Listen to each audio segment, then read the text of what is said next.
નમસ્કાર દર્શક મિત્રો, આપ જોઈ રહ્યા છો the Times of Mahisagar news. નજર કરીએ આજના મુખ્ય સમાચાર પર। જિલ્લા કલેક્ટર અને જિલ્લા વિકાસ અધિકારીના માર્ગદર્શન હેઠળ ચાંદીપુરા વાયરસનો ફેલાવો અટકાવવા આરોગ્ય વિભાગ સક્રિય।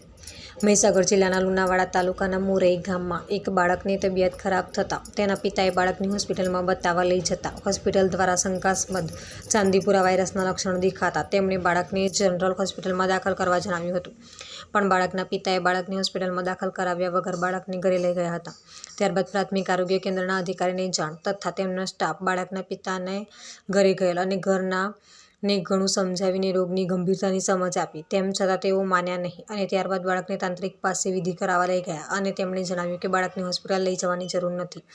આ સમગ્ર ઘટનાની જાણ જિલ્લા કલેક્ટર અને જિલ્લા વિકાસ અધિકારીને થતાં તેમના માર્ગદર્શન હેઠળ પ્રાંત અધિકારી આનંદ પાટીલ, મુખ્ય જિલ્લા આરોગ્ય અધિકારી CR પટેલ, જિલ્લા બાળ સુરક્ષા અધિકારી જિગ્નેશ પંચાલ અને પોલીસ ટીમ બાળકીના ઘરે પહોંચી બાળકને જનરલ હોસ્પિટલમાં દાખલ કરી તેની સારવાર ચાલુ કરવામાં આવેલ છે।